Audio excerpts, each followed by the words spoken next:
नमस्कार। आकाशवाणी जयपुर अजमेर से प्रस्तुत हैं प्रादेशिक समाचार।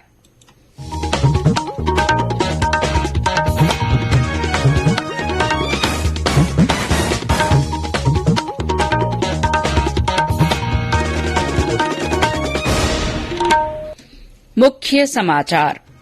निर्वाचन आयोग ने देश के 16वें राष्ट्रपति के चुनाव कार्यक्रम की घोषणा की। 18 जुलाई को मतदान। प्रदेश में राज्यसभा की 4 सीटों के चुनाव के लिए कल मतदान होगा। प्रधानमंत्री नरेंद्र मोदी ने कहा, भारत की जैव अर्थव्यवस्था पिछले 8 सालों में 8 गुना बढ़ी। राज्य के 25 लाख लघु और सीमांत किसानों को खरीफ फसलों के बीज मिनीकिट मुफ्त दिए जाएंगे। और मौसम में बदलाव से कई स्थानों पर बूंदाबांदी। मानसून पूर्व गतिविधियों से उदयपुर और कोटा संभाग में कल से हल्की बारिश की संभावना।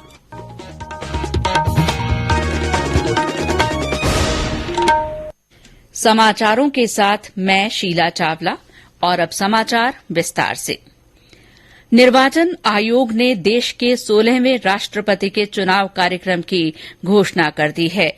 मुख्य निर्वाचन आयुक्त राजीव कुमार ने नई दिल्ली में चुनाव कार्यक्रम की घोषणा करते हुए कहा कि चुनाव की अधिसूचना 15 जून को जारी होगी। 29 जून तक नामांकन पत्र भरे जा सकेंगे। नामांकन पत्रों की जांच 30 जून को की जाएगी। मतदान 18 जुलाई को और मतगणना 21 जुलाई को होगी। राष्ट्रपति रामनाथ कोविंद का कार्यकाल 24 जुलाई को समाप्त हो रहा है। श्री कुमार ने कहा कि राष्ट्रपति का चुनाव संविधान के अनुसार आनुपातिक प्रतिनिधित्व प्रणाली के अनुसार गुप्त मतदान द्वारा होगा। 776 सांसदों और विधानसभाओं के 4033 सदस्यों सहित 4809 निर्वाचक राष्ट्रपति का चुनाव करेंगे।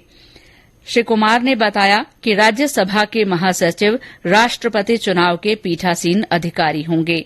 मतदान और मतगणना के दिन सभी कोविड दिशा निर्देशों का पालन किया जाएगा। प्रदेश में राज्यसभा की 4 सीटों के चुनाव के लिए कल मतदान होगा। मुख्य निर्वाचन अधिकारी प्रवीण गुप्ता ने बताया कि मतदान सुबह 9 बजे से शाम 4 बजे तक होगा। मतदान के बाद 5 बजे से मतगणना शुरू होगी। चुनाव प्रक्रिया 13 जून को संपन्न होगी। राज्यसभा के द्विवार्षिक निर्वाचन के लिए सेवानिवृत्त आईएएस राम मोहन मिश्रा को विशेष पर्यवेक्षक नियुक्त किया गया है। इधर कांग्रेस और भाजपा अपने प्रत्याशियों की जीत सुनिश्चित करने के लिए पूरी कोशिश कर रहे हैं। उदयपुर में पिछले करीब 1 सप्ताह से कैंप कर रहे कांग्रेस तथा सरकार को समर्थन दे रहे अन्य विधायकों को विशेष विमान से जयपुर लाया गया है। इन विधायकों को दिल्ली रोड स्थित एक होटल में ठहराया गया है। सभी विधायक यहां से एक साथ मतदान करने जाएंगे। दूसरी ओर भाजपा के विधायकों का भी जयपुर में अभ्यास चल रहा है। आज केंद्रीय कृषि मंत्री और राज्यसभा चुनाव के लिए पार्टी प्रभारी नरेंद्र सिंह तोमर ने अभ्यास वर्ग पहुंचकर विधायकों से संवाद किया। इन चुनावों के लिए रणदीप सिंह सुरजेवाला, मुकुल वासनिक तथा प्रमोद तिवारी कांग्रेस के प्रत्याशी हैं। भाजपा ने घनश्याम तिवारी को अपना उम्मीदवार बनाया है। वहीं मीडिया समूह के मालिक सुभाष चंद्रा भाजपा के समर्थन से निर्दलीय उम्मीदवार के रूप में अपना भाग्य आजमा रहे हैं। और जानकारी हमारे संवाददाता से। राज्यसभा चुनाव में जीत के लिए प्रत्येक उम्मीदवार को कम से कम 41 विधायकों के वोट चाहिए। सदन में कांग्रेस के 108 जबकि भाजपा के 71 सदस्य हैं। संख्या के लिहाज से कांग्रेस के 2 उम्मीदवार तथा भाजपा के 1 उम्मीदवार की जीत पक्की है। कांग्रेस राष्ट्रीय लोकदल के 1 विधायक, 12 निर्दलीय विधायकों और बीटीपी के 2 विधायकों के समर्थन का दावा कर रही है। निर्दलीय प्रत्याशी सुभाष चंद्रा को भाजपा के शेष 30 विधायक तथा राष्ट्रीय लोकतांत्रिक पार्टी के 3 विधायकों के वोट मिलने की संभावना है। ऐसे में उन्हें जीत के लिए 8 और विधायकों के समर्थन की जरूरत होगी। ये चुनाव से पहले का गणित है। कल जब विधायक वोट डालेंगे उससे तय होगा कि 5 में से कौन से 4 उम्मीदवार राज्यसभा के लिए चुने जाते हैं। जितेंद्र द्विवेदी, आकाशवाणी समाचार, जयपुर। प्रधानमंत्री नरेंद्र मोदी ने कहा है कि भारत की जैव अर्थव्यवस्था पिछले 8 वर्षों में 8 गुना बढ़ी है और ये $10 अरब से बढ़कर $80 अरब हो गई है। आज नई दिल्ली के प्रगति मैदान में आयोजित बायोटेक स्टार्टअप एक्सपो 2022 का उद्घाटन करते हुए श्री मोदी ने कहा कि भारत बायोटेक के वैश्विक पारिस्थितिकी तंत्र में शीर्ष 10 देशों के समूह में पहुंचने से बहुत दूर नहीं है। उन्होंने कहा कि पिछले कुछ वर्षों में भारतीय डॉक्टरों और वैज्ञानिकों ने दुनिया भर में अपनी प्रतिभा का लोहा मनवाया है। प्रधानमंत्री ने कहा कि ये दशक भारत का टेकेड कहलाएगा। श्री मोदी ने कहा कि जनसंख्या में विविधता, जलवायु, प्रतिभाशाली मानव संसाधन, व्यापार में सुगमता, जैव उत्पादों की बढ़ती मांग और भारत के बायोटेक क्षेत्र की सफलता ने देश की शक्ति को कई गुना मजबूत किया है। उन्होंने कहा कि बायोटेक इंक्यूबेटर्स की संख्या लगातार बढ़ रही है। बायोटेक इंक्यूबेटर्स की संख्या और टोटल फंडिंग में भी लगभग 7 गुना बढ़ोतरी हुई है।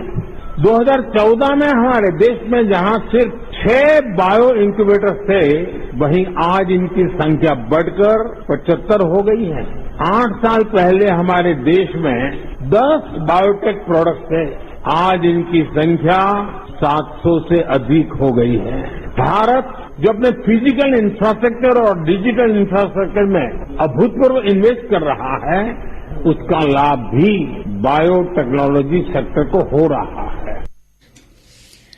केंद्र सरकार ने विभिन्न मंत्रालयों, विभागों और एजेंसियों के विभिन्न पुरस्कारों की नामांकन प्रक्रिया को पारदर्शी बनाने और जन भागीदारी सुनिश्चित करने के लिए राष्ट्रीय पुरस्कार पोर्टल की शुरूआत की है। सभी पुरस्कारों को एक डिजिटल प्लेटफॉर्म के अंतर्गत एक साथ लाने के लिए ये पोर्टल विकसित किया गया है। गृह मंत्रालय ने आज एक वक्तव्य में कहा कि पद्म पुरस्कारों के लिए 15 सितंबर तक नामांकन और संस्तुति की जा सकती है। ये समाचार आकाशवाणी जयपुर अजमेर से प्रसारित किए जा रहे हैं। समाचार अभी और भी हैं, लेकिन पहले ये संदेश। कंपटीशन की अगर आप कर रहे हैं तैयारी, तो उनके लिए ऑल इंडिया रेडियो पर हम लाए हैं अभ्यास, एक ऐसा कार्यक्रम जिसमें आप पूछेंगे सवाल व्हाट्सएप नंबर 9289094044 पर, या फिर ईमेल करेंगे abhyas.airnews@gmail.com पर, और हमारे विशेषज्ञ देंगे इसका जवाब। आपका अभ्यास हमारा प्रयास। समाचारों में आपका फिर स्वागत है। प्रदेश में खरीफ मौसम में 25 लाख लघु और सीमांत किसानों को बीज मिनीकिट मुफ्त दिए जाएंगे।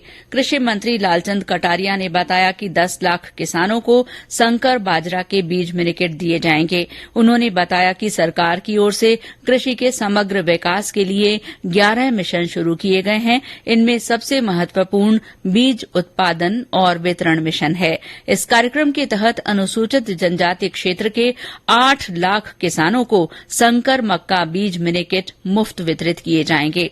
इसके अलावा मूंग, मोठ, उड़द और सोयाबीन के बीज मिनीकिट भी किसानों को बांटे जाएंगे। कृषि विभाग ने बीज मिनीकिट वितरण का काम शुरू कर दिया है। मिनीकिट लेने के लिए किसानों को ग्राम पंचायत स्तर पर गठित समिति से संपर्क करना होगा। झुंझुनू जिले में किसानों ने अब परंपरागत खेती से अलग नवाचार करते हुए कम पानी वाली खेती अपनाना शुरू कर दिया है। इससे उनकी आमदनी में लगातार बढ़ोतरी हो रही है। हमारे झुंझुनू संवाददाता ने ऐसे ही एक प्रगतिशील किसान जमील पठान से बात की। उन्होंने बताया कि सेना से रिटायर होने के बाद उन्होंने बंजर जमीन पर नवाचार किया और अब उनकी बंजर जमीन हरे भरे बाग में तब्दील हो गई है। इससे उनको लाखों रुपए का मुनाफा भी हो रहा है।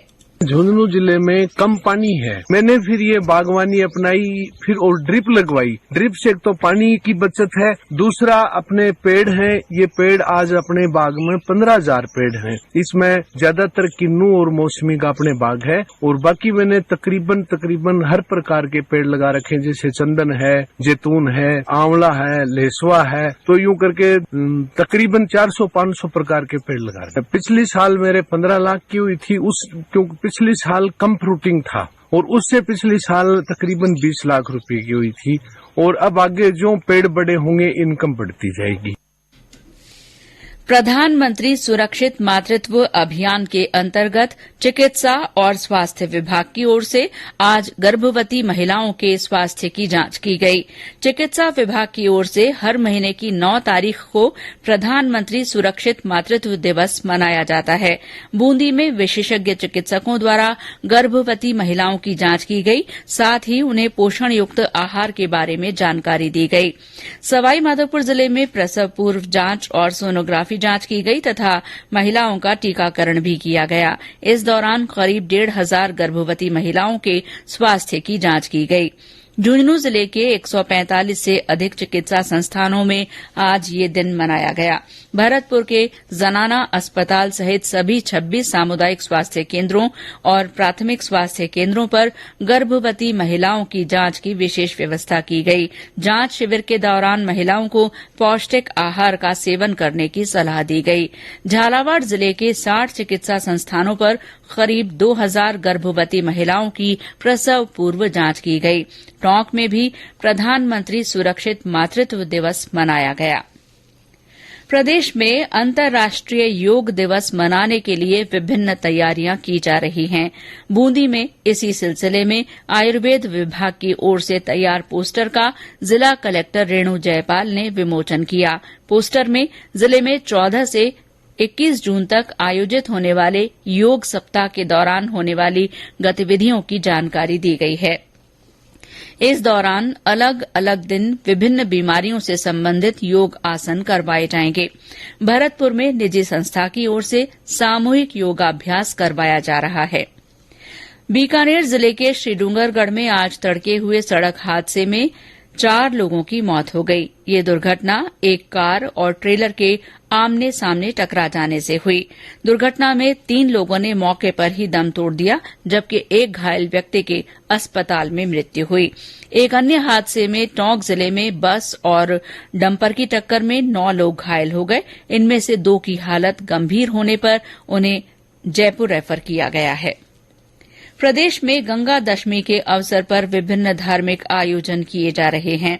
जयपुर के गोविंद देव जी मंदिर और शहर के गंगा माता मंदिरों में विशेष अनुष्ठान किए जा रहे हैं।